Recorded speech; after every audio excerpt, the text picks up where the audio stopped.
Medical కాలేజీలను PPP పద్ధతిలో ప్రైవేటీకరించేందుకు తీసుకున్న నిర్ణయాన్ని తక్షణం రద్దు చేయాలని వైసీపీ అధినేత జగన్మోహన్ రెడ్డి ఇచ్చిన పిలుపులో భాగంగా కాకినాడ జిల్లాలో వైసీపీ శ్రేణులు భారీగా తరలివచ్చారు.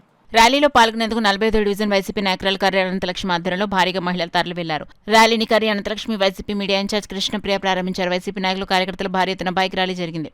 ఈ సందర్భంగా కర్రి అనంతలక్ష్మి మాట్లాడుతూ వైద్య కళాశాలలో ప్రైవేటీకరించడం వల్ల పేద ప్రజల పిల్లలు వైద్య విద్యకు దూరం అవడంతో పాటు ప్రజలకు వైద్యం అందదన్నారు. కార్యక్రమంలో వైసీపీ నాయకులు కార్యకర్తలు మహిళలు పాల్గొన్నారు. ప్రతి నియోజకవర్గంలో కూడా మంచి స్పందన తీసుకొచ్చారు.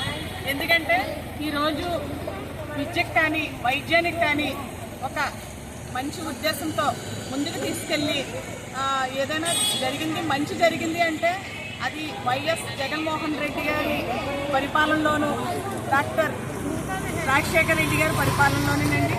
ఇది ప్రతి ఒక్కరికి తెలుసు.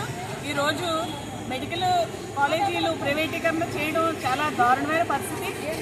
దీన్ని వ్యతిరేకిస్తూ ఈవేళ మేము చేస్తున్న ఈ కార్యక్రమానికి ప్రజా ఉద్యమంగా ప్రజలందరూ కూడా మంచి స్పందనతో ముందుకు రావడం జరిగింది.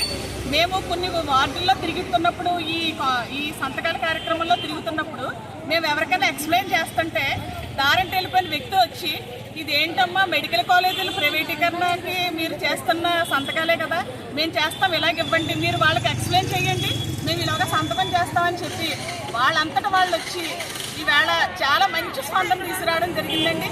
మరి పేదలకి అండగా ఉండే ప్రభుత్వం ఏదన్నా ఉందంటే అది జగన్మోహన్ రెడ్డి గారి ప్రభుత్వం, వైసీపీ ప్రభుత్వం.